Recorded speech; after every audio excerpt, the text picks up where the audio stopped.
पढ़ने के बाद बच्चे समझदार हो जाते हैं। आप टीचरों को देखिएगा तो अजीब लगेगा, कौन कोनों को हाई खराब होगा, नहीं जलनखोर टाइप का, बड़ा हमको अजीब लगता है ये सब चीज देख के। क्यों किसी को बोलना भाई, सबका अपना अपना योगदान होता है। राम सेतु बन रहा था तो गिलहरियों का भी योगदान था। दुनिया में हर किसी का योगदान है। टीचर लोग को समझाएं, ए भैया हम इस सब से बाहर हैं, समझाने एसोसिएशन से हम बाहर हैं, इसलिए कभी कोई नहीं कहेगा हमसे कि हम मीटिंग उटिंग में कोई एगो मैसेजो किए होंगे।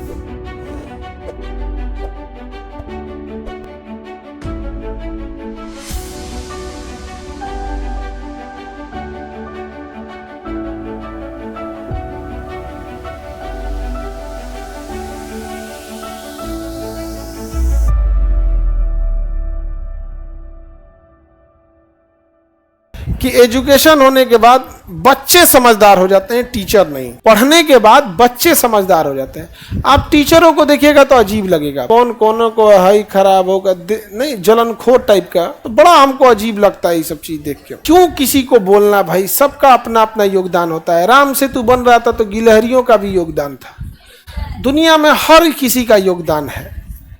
तो ऐसा नहीं है कि केवल एक इंसान से चीजें चलती हैं। बट ये जो होता है ना कि चीजें देख के बड़ा अजीब सा लगता है।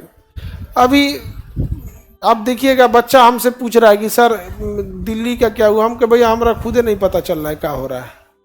आप लोग को पता चल रहा है कुछ क्या हो रहा है? सर टीचर लोग को समझाएं, ए भैया हम इस सब से बाहर हैं, समझाने एसोसिएशन से हम बाहर हैं, इसलिए कभी कोई नहीं कहेगा हमसे कि हम मीटिंग उटिंग में कोई एगो मैसेजो किए होंगे।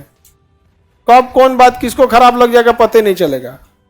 इसलिए भाई आप लोग जो कहना है कहिए, हमारा समर्थन है विद्यार्थियों के लिए, हमेशा हमारा समर्थन है विद्यार्थियों के लिए। बोलना है तो बोलिए, चेयरमैन को खींच के लाइए, नहीं तो चेयरमैन को बिहार दौरा पे भेजिए, एक बार बोध गया आए दर्शन करने, बस एक बार आ जाए। अबू सलापुर हाट में काहे बुला रही, बेचारा जाइयो नहीं पाएगा। एक बार अगर चेयरमैन ही आ जाए। अब सबसे दुर्भाग्यपूर्ण जानते हो क्या बात है कि बच्चों को ये सवाल उठाना पड़ रहा है, जो एजेंसी में बैठे अध्यक्ष और उनकी जो एग्जाम कंट्रोलर एजेंसीज हैं उन सबको नहीं दिखाई दे रहा है। मतलब अब बच्चे बताएंगे कि धांधली हो रही है। इससे बड़ा दुर्भाग्य क्या ही हो सकता है, आप बताओ। तो ये चीजें अपने आप में ही एक गलत है कि बच्चों को आना पड़ता है अपनी लड़ाई के लिए कि भैया गलत हो रहा है, नकल मत कराओ। सोचो विचित्र है हम लोग, नकल मत कराओ। और हमेशा बाबू एक चीज होना चाहिए, इसको छुपाया जाता है, सीसीटीवी कैमरा को सार्वजनिक करना चाहिए। आपकी परीक्षाएं खत्म हो गई, कोई बाथरूम का लगा सीसीटीवी नहीं मांग रहा है कोई, वो एग्जामिनेशन हॉल में हो रहा है, आप उसका सीसीटीवी दे दीजिए क्या जा रहा है। यदि कोई धांधली हुई है तो कहाँ से दिखा पाएगा कोई बच्चा। हम और आप बताइए, हमारी मजबूरी यही होती है कि हम लाख चिल्ला के कह दे कि यहाँ धांधली हुआ है, एट लास्ट उसका सत्यापन तभी होगा जब सीसीटीवी फुटेज है। और ये सब 14-15 दिन में सीसीटीवी फुटेज को डिलीट कर देते हैं सर, जानबूझकर। प्रोटेस्ट को क्या करेगा सर, लंबा खींचेगा सर, और 14-15 दिन के अंदर सीसीटीवी क्या कर देगा, डिलीट कर देगा। अब लेट सपोज करो कि हम लोग तो परीक्षा में बैठे नहीं हैं, एक टीचर, कोई भी टीचर, आप ही लोग आके बताते हैं। अब बच्चे आके बताएंगे कि सर ये इस नंबर पे, इतने नंबर सीट पे ये धांधली हुई थी। हम लोग इस चीज को ये कर सकते हैं कि आपसे ज्यादा मजबूती से पहुंचा सकते हैं। विद्यार्थी की तुलना में टीचर जल्दी मजबूती से बातों को रख सकता है, लेकिन उस बात पर संज्ञान और उसका पुख्ता सबूत क्रॉस चेक तभी होगा जब आप सीसीटीवी फुटेज दे। ये इतने ढीठ हैं सब, इतने ढीठ हैं सब, ये सुप्रीम कोर्ट में कैसे हरवाते हैं सब। वो जैसे तुम्हारे साथ धांधली हुआ, ठीक है, अब तुम खड़े होकर भी बयान दोगे ना तो क्या कहेंगे सर, सीसीटीवी डिलीट कर देंगे सर, और कहेंगे सर नहीं ये मन गढ़ंत बोल रहा है, कोई और बात बताइए।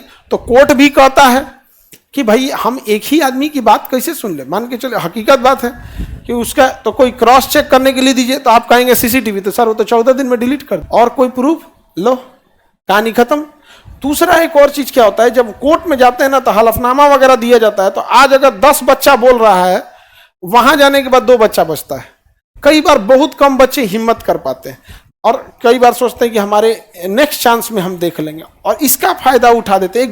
एक स्टूडेंट के पास इतना पैसे कहाँ होते हैं कि वो कानूनी लड़ाई लड़ सके, और वो सीसीटीवी फुटेज देना नहीं चाहता है।